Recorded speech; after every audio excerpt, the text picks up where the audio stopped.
La vente avec ou sans garantie légale, ça fait quoi?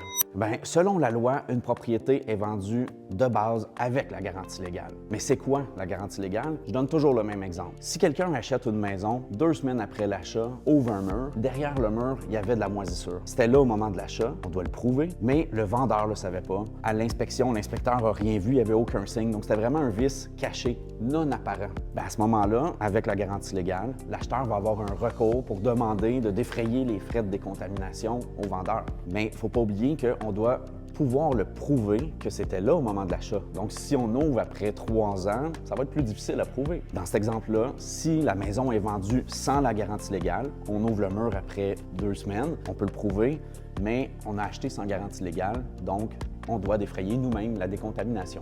Maintenant, acheter sans la garantie légale, ça ne protège pas le vendeur de cacher quelque chose. Ça, c'est autre chose. Si le vendeur cache délibérément un problème de la propriété, il ne l'a pas déclaré, à ce moment-là, vous aurez un recours même si vous achetez sans garantie légale. Les situations où on voit habituellement une vente sans garantie légale, c'est quand la personne n'a pas habité la maison, puis elle vend la maison. Par exemple, des propriétés à revenus, des propriétés en location, une succession. Je recommande toujours de vendre avec la garantie légale. Vous avez confiance en votre maison, ça va aussi rassurer les gens. Puis, n'oubliez pas que vendre sans garantie légale, ça a un coût.